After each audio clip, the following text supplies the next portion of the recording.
Shalom sa inyong lahat. Ang mga salita ng Panginoon ay mga dalisay na salita, gaya ng pilak na sinubok sa horno sa lupa na 7 ulit na dinalisay. Awit 12:6. Welcome po sa Good and Faithful channel dito sa YouTube. Dalangin kong maging pagpapala ito sa iyo tuwing ikaw ay magbubukas at manunod. Ang pangunahing mapapanood mo ay ang pagtatalakay ng liguhang pag-aaral ng salita ng Diyos. Darating ang araw na madaragdagan ito ng mga serye ng pag-aaral sa iba pang paksa tungkol sa pagiging katiwala ng Diyos. Kahalagahan ng Panginoon bilang manlalalang, hari at hukom. Mga awit. Bago tayo pumalaot, ay manalangin muna tayo. Pakinggan mo, O Panginoon, ang aming panalangin. Pakinggan mo ang tinig ng aming daing. Sa araw ng aming kaguluhan ay tumatawag kami sa iyo sapagkat sinasagot mo kami. Amen. Nasa pangatlong leksyon na tayo. Ang Panginoon ay naghahari. Ang ating susing talata, awit 93, talatang 1. Ang Panginoon ay naghahari. Siya ay nakasuot ng kahilagan. Ang Panginoon ay nananamit. Siya ay nagbibigkisan ng kalakasan. Ang sanlibutan ay kanyang itinatag. Hindi ito matitinag. Nilalang at isusan ng Panginoon ang lahat ng kanyang nilikha. Siya ang kataas-taasang hari sa buong daigdig at pinag-aaharian niya ang mundo na may katarungan at katwiran. Ang kanyang mga kautusan at batas ay mabuti at nagdadala ng buhay sa mga tumutupad sa mga ito. Ang Panginoon ay isang makatarungang hukom at tinitiyak na ang sanlibutan ay nanatiling maayos at ginagawa niya iyon sa pamagitan ng paggantimpala sa matwid at pagparusa sa masama. Subalit, sa kanyang panahon, hindi sa atin. Muli ay 3 paghahati ng leksyon. Una, ang Panginoon ay manlalalang. 2, ang Panginoon ay hari. At 3, ang Panginoon ay hukom. Sa una ay titingnan natin ang paksang ginawa niya tayo. Sa ikalawa ay 2 paksa. Siya ay naghahari at ang kanyang tipan. Sa pangatlo ay 2 paksa din. Huhukuman niya ang sanlibutan at ang kanyang mga kautusan. Unang paghahati, ang Panginoon ay manlalalang. Awit 100, talatang 3. Kilalanin ninyo ang Panginoon ay Diyos. Siya ang lumalang sa atin at tayo'y Kanya. Tayo'y Kanyang bayan at mga tupa ng Kanyang pastulan. Ginawa niya tayo. Ang papel ng paglalang sa mga awit sa pagpapatibay ng kataas-taasang kapangyarihan ng Diyos. Ang kalangitan na gawa ng kanyang mga kamay ay nagpuproklama ng kanyang kaluwalhatian at kapangyarihan. Awit 19:1-4 at 97, talatang 6. Ang pangalan ng Diyos ay napakadakila sa buong lupa. Awit 8:1 at 9. Nilalang ng Panginoon ang lahat. Wala siyang pasimula awit 23:2, at walang katapusan, 102, talatang 25 hanggang 27. Sapagkat siya ang lumalang ng lahat, siyempre, siya ay nauna doon sa mga nilalang niya, kaya wala siyang pasimula. At dahil wala siyang pasimula, wala rin siyang katapusan. Yan ang isang katangian niya na pagiging Diyos. Wala sa ibang mga Diyos-Diyusan. Pinagtibay ang soberanya ng Diyos. Siya ay walang hanggan at nakahihigit sa mga Diyos-Diyusan ng mga bansa na mga gawa ng mga kamay ng tao. Awit 115:4. Lamang. Yan. Gawa lamang ng kamay ng tao. Wala ng iba pa.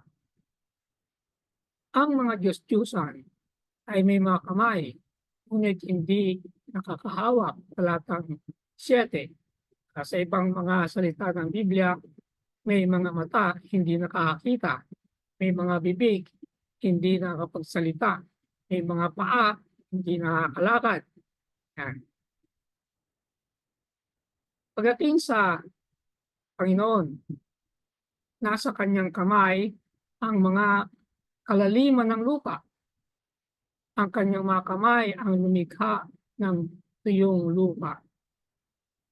25, talatang 4 at 5. Naglalarawan ng kapangyarihan ng Diyos sa mga pwersa ng katalagahan na pinaniwalaan ng ibang mga bansa na makadiyos. Halimbawa ito ay awit 29, 23 at 104. Ang mga salmong ito'y muling naggigiit na ang Panginoon ay naghahari sa lahat ng sanglikha at pinakamataas sa kapangyarihan at digdidad. Tinutuligsa ng awit 100, talatang 3, ang isang hindi halatang forma ng idolatria. Ano yun? Yung hindi nahalatang idolatry na pala. Ayan ay ang pagtitiwala sa sarili. Diyos ang sarili sapagkat titiwala sa sarili. Idinidiriin na gawa tayo ng Diyos at hindi tayo mismo. Nagpapatuto rin ang sangnilikha sa pag-ibig ng Diyos. Lahat ng umiiral ay utang ang kanilang pag-iral sa Diyos na sumusustina sa buhay. Nandiyan ang mga talata. Nilikha rin ng Diyos ang matandang Israel, ang kanyang bayan, at mga tupa ng kanyang pastulan. Ang paniwalang kanyang bayan at kanyang tupa ay naghahayag na nais ng Diyos para sa isang malapit na relasyon sa kanyang bayan. Kanyang bayan, kanyang tupa, yun ay paraan ng paghahayag ng malapit na relasyon. Nakaturo sa Diyos na nag-iisang karapat-dapat sa pagsampa. Ang manlalalang lamang ang may kapangyarihan upang magpala at magparami sa kanyang bayan. Ang kalwalatian ng Diyos ay nakikita sa sanglilikha kahit sa nagkasalang makalupang nilalang. Bagamat ang kasalanan ay halos sirain ang nilikha ng Diyos, ay hindi lubusang masisira ito. Makikita pa rin ang kalwalatian ng Diyos sa kanyang nilikha. Maraming mga awit ay nananawagan sa lahat na may hininga, lahat ng lupa, ang dagat, at lahat ng naroon upang sumigaw para sa kagalakan sa harapan ng Panginoon. Yan ay paraan ng pagsamba. Ikalawang pagkakahati, ang Panginoon ay hari. At ang unang pagtatalakay ay siya ay naghahari. Awit 93, talatang 1. Ito sa Ingles ay matatagpuan sa World English Bible. Si Yahweh ang naghahari na ang suot sa katawan ay damit na mahalik at puspos ng kalakasan. Matatag na itinayo ang sandigan ng daigdig. Kahit ano ang gawin pa'y hindi ito mayayanig. Tagalog naman ay ang bersyon ng Mabuting Balita, Biblia. Hindi mahihiwalay na nakatali sa Panginoon bilang manlalalang ay ang Panginoon bilang naghahari. Papansin ito natin sa leksyon na yung tatlong katayuan, manlalalang, hari at hukom ay magkakaugnay, hindi maaaring mapaghihiwalay. Kaya nga dito, yung kanyang paghahari ay nakaugnay, hindi maihiwalay na nakatali sa kanyang pagiging panlalalang. Ang Panginoon ay nadamitan ng karangalan, kamahalikaan at kalakasan. Awit 90, talatang 93, talatang 1, at 104, talatang 1 rin. Siya ay napapalibutan ng mga ulap at kadiliman. Andiyan ang talata. Subalit, nababalot din ang sarili ng liwanag na parang binihisan. Ang mga metaporang ito'y maingat na pinili upang hayag ang nag-iisang kadakilaan ng Diyos na lagpas sa pagkaunawa ng tao. Hindi talaga kayang maunawaan ng tao sapagkat pag naunawaan na niya ang Diyos ay siya ay Diyos na. Kinikilala ang kataas-taasang paghahari ng Diyos. Ang paghahari ng Diyos ay ipinapakita sa kanyang mga gawa sa paglalang. Andiyan ang mga talata. Hindi ko nababasahin ang mga talata, nakikita naman ninyo kasi haba lang. So, yung paghahari niya ay ipinapakita sa kanyang mga gawa at paglalang. At ganoon din sa kaligtasan at ganoon din sa paghuhukom. Nagtatatag ang Panginoon ng kanyang kaharian sa buong daigdig. Ang kaharian ng Diyos ay isang walang hanggang kaharian, walang kapantay sa kapangyarihan at kamahalikaan. Talagang namumuhod ang kanyang paghahari. Ganon din kung paano namumuhod ang kanyang paglalang. Ang paghahari ng Panginoon ay naitalaga sa awa, katarungan at katwiran. At ito'y nagdadala ng kaayusan at katatagan sa nilikhang daigdig. Ang ating sanlibutan ay magiging maayos lamang kung ang mga tao ay pinahihintulutan ang paghahari ng Panginoon o kinikilala ang kanyang paghahari sa pamamagitan ng pagsunod sa kanyang mga batas, mga kautusan, mga tuntunin. Ang paghahari ng Diyos ay pinag-iisa ang dalawang makalangit at makalupang mga sumasamba sa pagluwalhati sa Diyos. Magaganap ang kaharian sa pagbabalik ni Kristo. Hinamon ng kasaganaan ng masama. Hinamon.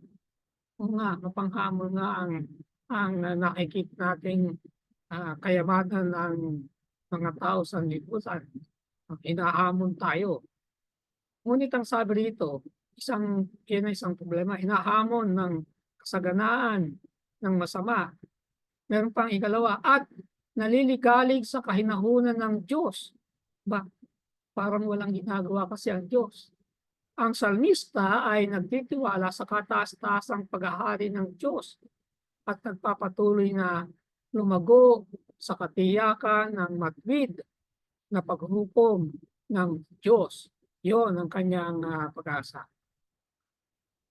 Bagamat parang tahimik ang Diyos, pero hindi, siya ay gumagawa. Sa pamamagitan ng panampalataya, ang bayan ng Diyos ay nagagalak sa inaugurasyon ng kaharian ng Diyos.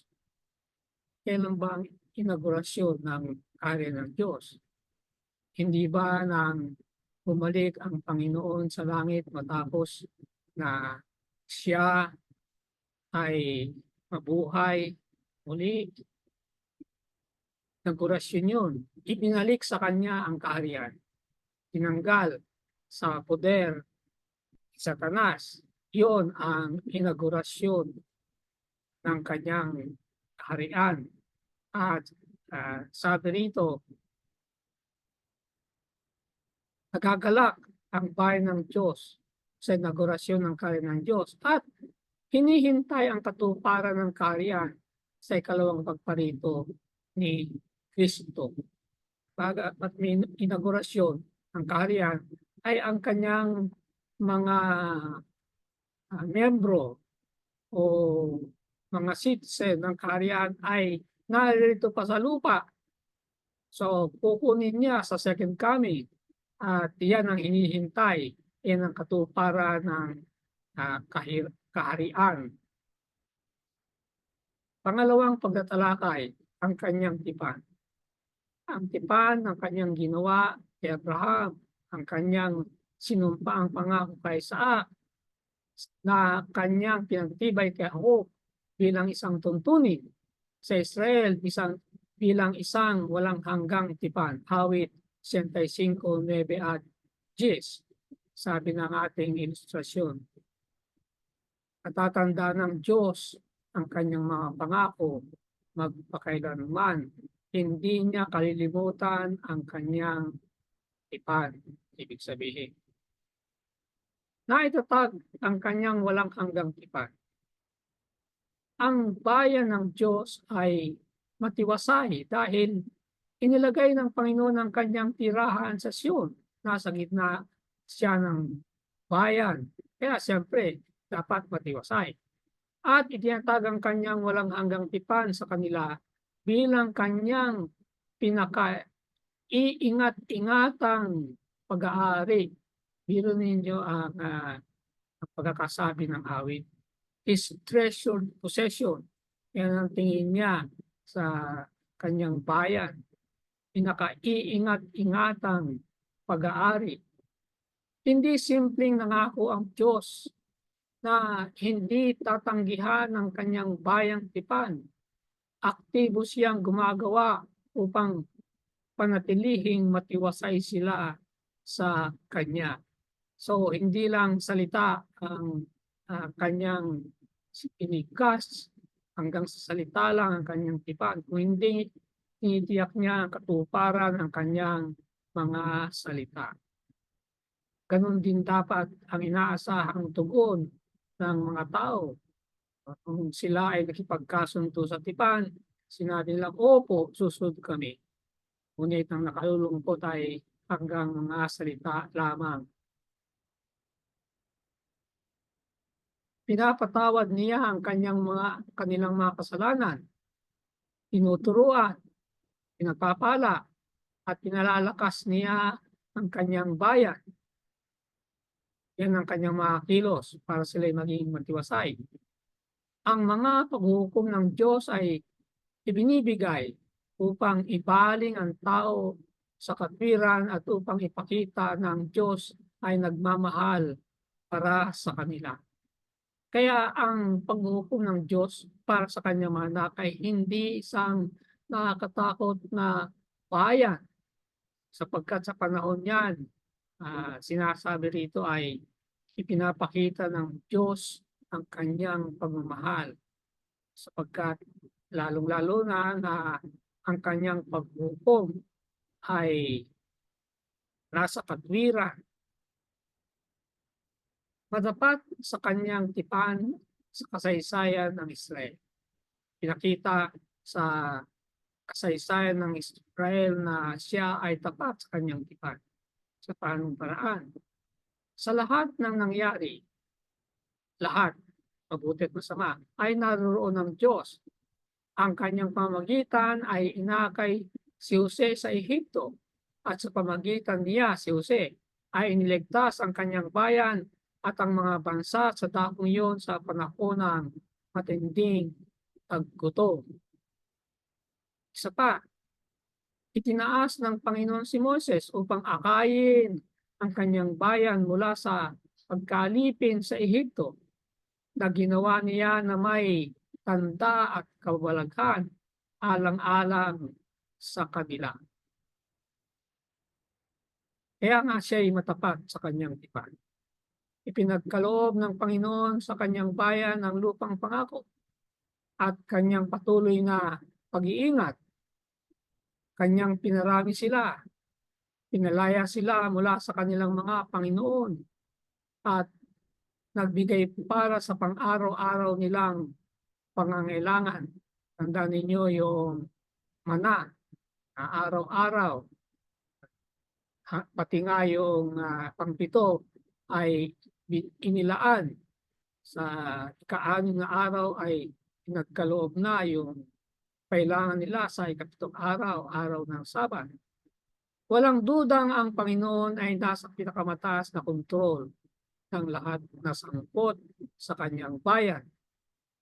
Isang katotohanan na nais ng salmista na hinding-hindi kalimutan ng kanyang bayan. At tayo rin ngayon, dapat ay nakatitiyak tayo sa katotohanan ang Diyos ay hindi nagpapabaya sa lahat ng ating mga pangangailangan sa buhay. Ang panawagan sa Israel na manatiling tapat. Kung tapat ang Diyos sa kanyang tipan, ang Israel ay dapat na tumugon ng katulad ng katapatan. At gayon din naman tayo, ang tipan ng Diyos ay sa atin din. Kaya nga, dapat ay tumutun tayo na pagiging tiling tapat. Kapag inaalala ng Diyos ang kanyang tipan, ito'y sangkot ang higit pa sa kamalayan o memorya dahil lagi itong nauwi sa kilos. Hindi lang iniisip, hindi nakakalimutan, hindi lang may malay tungkol sa tipan, kung hindi nakikita ito sapagkat may pagkilos. Gayon din kapag ang tao ay tinawagan upang alalahanin ang mga kababalaghan at paghukom ng Diyos, nangangahulugan ito na ang tao ay dapat mamuhay sa paraan na ninululhati ang Diyos. Yan, hindi lang sa mga isip, sa mga salita, kung hindi sa gawa, sa kilos. Sa pangunahing pagkakatawag sa Israel ay upang manatiling tapat sa tipan sa pamagitan ng pagtupad sa mga kautusan ng Diyos. Yun ang unang-unang makikitang kilos. Susunod sa banal na kalooban ng Diyos. Ang bayan ng Diyos ay tinatawagan din upang sumaksi tungkol sa Diyos sa ibang mga bansa dahil ang Panginoon ay nais ng lahat ng mga bansa ay sumama sa kanyang bayang Israel. Ang sanlibutan ay sa gayoy matiwasay sa pamproteksyong tipan ng makapangyarihan sa lahat at maawaing Diyos. Pangatlong paghahati, ang Panginoon ay hukom. Unang pagtatalakay, kanyang hukuman ang sanlibutan. Awit 75, talatang 7 at 8. Kung ang Diyos ang hukom, ang isa'y ibinababa at ang iba'y itinataas naman. Sapagkat ang kamay ng Panginoon ay may isang kopa, may alak na bumubula, hinalong totoo, at kanyang ibubuhos ang laman nito. Tunay na ang masama sa lupa ay bubuhos at iinumin ang latak nito. Yan ang paghuhukom niya sa sanlibutan na ang isa ng tatalakayin sa bahagi ito. Bilang ang kataas-taasang hari, ang Panginoon ay isang manananggol din. Yan ang kumukumpleto. Kanina ay manlalalang, tapos hari, ngayon ay manananggol at isang hukom. Ang masama ay laging sinasapanganib ang narapat na kaayusan na itinatag ng Diyos sa sanlibutan. Ayan ang bunga ng rebelyon ni Satanas. Yung kaayusan na gusto ng Diyos ay sinisira, inugulo. Yan ang sasabi rito. Subalit, huhukuman ng Panginoon ang sanlibutan at tatapusin ang paghahari ng kasamaan. Sa awit 75, ilang mga larawan ang naglalarawan na hindi mababawing pagwasak sa masama. Tignan natin yan. Ang larawan ng isang kopa na may pulang alak ay naghahatid ng tindi ng galit ng Diyos. Ang pagputol ng mga sungay ng masama ay naglalarawan ng katapusan ng kanilang kapangyarihan sa pamamahala. Kasi ang simbolo ng sungay sa banal na kasulatan ay pamamahala, rulership, paghahari, yan, sungay. Puputulin ang sungay. Samantalang, ang mga sungay ng mga matwid ay itataas. Itong pagpapatupad ng hatol ay buong linaw na magaganap sa wakas ng panahon. Executive judgment. Kasi makikita mamaya na merong investigative judgment. Pagsisiyasat sa puso ng tao. Sa awit 14:2, ito'y nagpapaalala ng Henesis 6:5 at 8. Yung dalawang talata, yung awit 14 at Henesis 6, ay nagpapakita na ang pagpapatupad ng paghukom ng Diyos sa sanlibutan ay pangungunahan ng pagsusuri ng Diyos sa buhay ng tao at hahanapin ang sinumang kanyang maililigtas. Yan. Bago yung execution, ay meron mo ng examination. Aalamin kung sino ang papailalim ng execution at kung sino ang aligtas. So titingnan muna, may pagsusuri. Itong paghuhukom, kung minsan ay tinatawag na ang sumisiyasat na paghuhukom. Ito ay alam natin. Pag sabing investigative judgment, sinisiyasat. Sa panahon ito, ang mga aklat ng buhay ay bubuksan at mula sa mga ginawa ng tao na nakatala sa aklat ng buhay ay doon ang pagpapasyang gagawin. Hindi sapagkat hindi alam ng Diyos. Alam ng Diyos bago pa ipanganak ang tao, ang tao ay maliligtas o hindi. Hindi sapagkat ipinasya niya, hindi sapagkat alam niya ang lahat ng bagay Alam niya ang mga mangyayari. Kaya pag pinanganak ang tao, alam na niya ang ending ng tao. Kita na niya. Ngunit kinakailangan pa rin ang pagsasaliksik. Hindi para sa kanyang kaalaman, kung hindi sa mga nagmamasid na mga nilalang na hindi naligtas na interesado sa nangyayari sa ating mundo.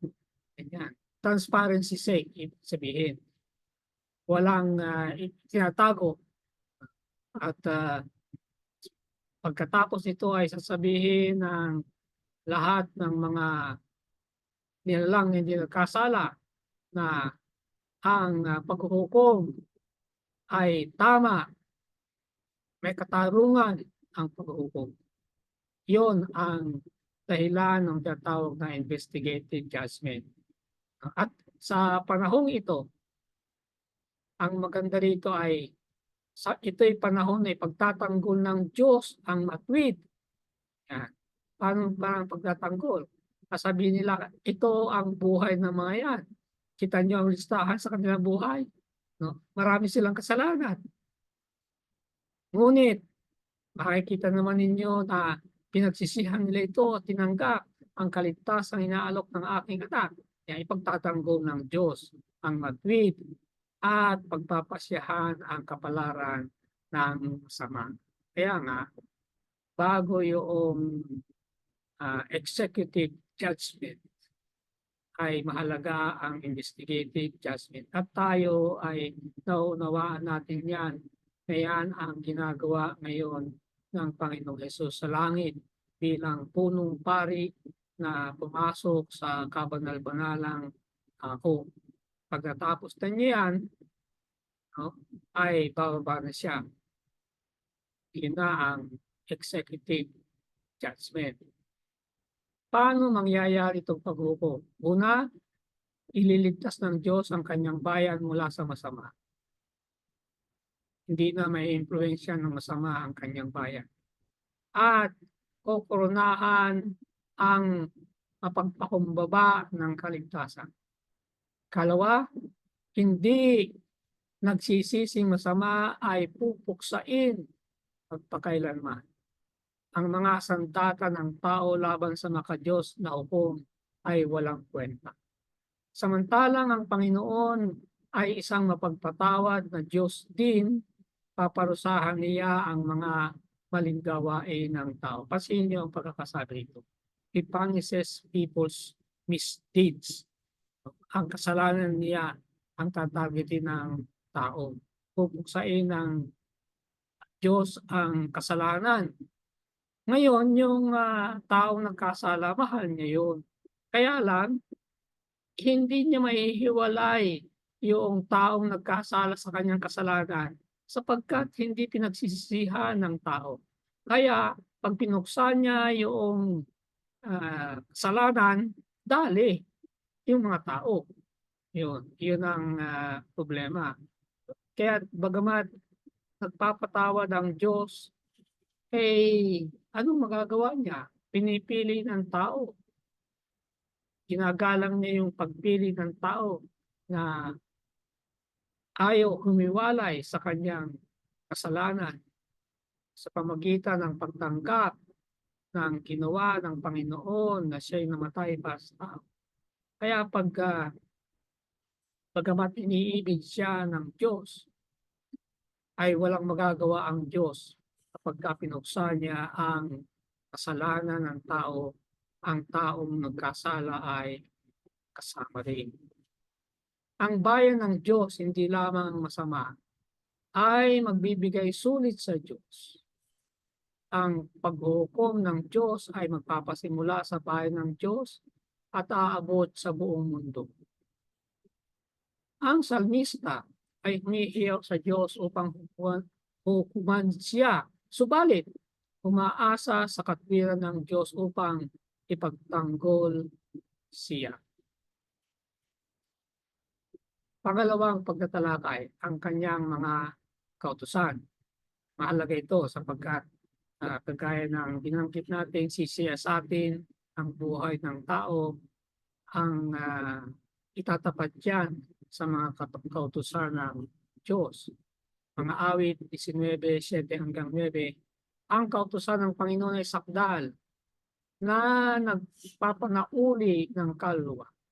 Ang patutuo ng Panginoon ay tiyak na nagpapatalino sa kulang ng kaalaman.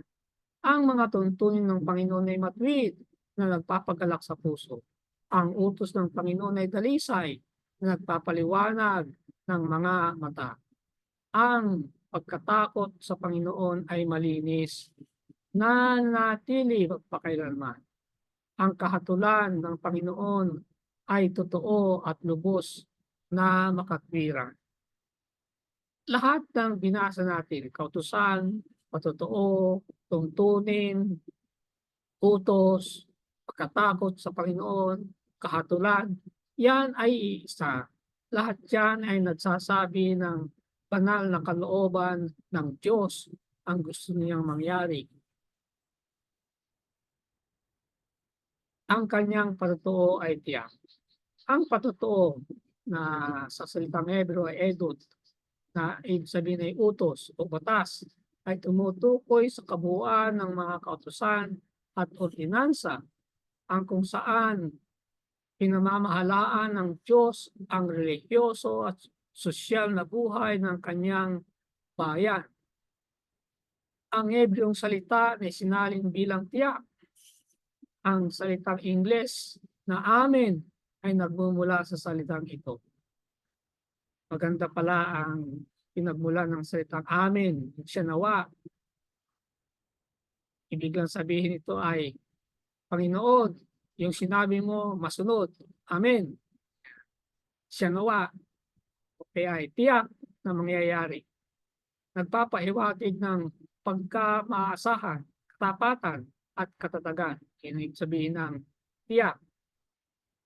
Kaya nga, sinasalamin ang katatagan at pagiging permanente ng trono ng Diyos at ang sanlibutang nilikha at pinustusan ng Diyos.